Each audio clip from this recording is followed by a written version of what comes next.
I wanted to take Orchid off to show you better the color that's very multi-dimensional and dynamic on this Icy Shadow.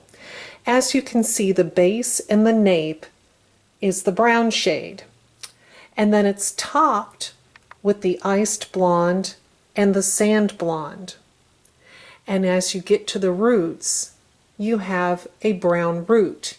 Now the root is more like maybe an 8.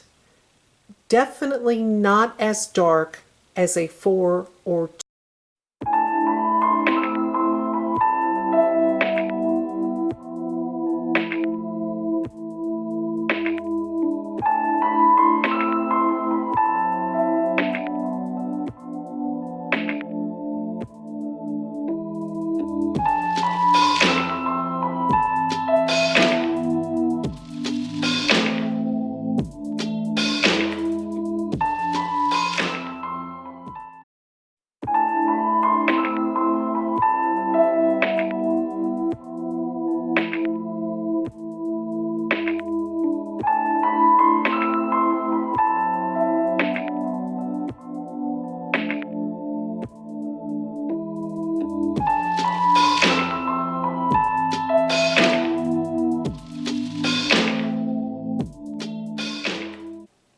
I just wanted to show you the difference between Avalon and Orchid in the Icy Shadow color.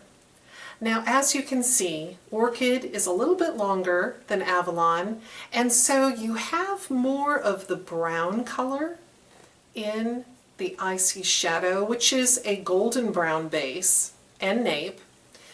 It tends to show more in the back than on Avalon. Let's take a look at the back of both of these.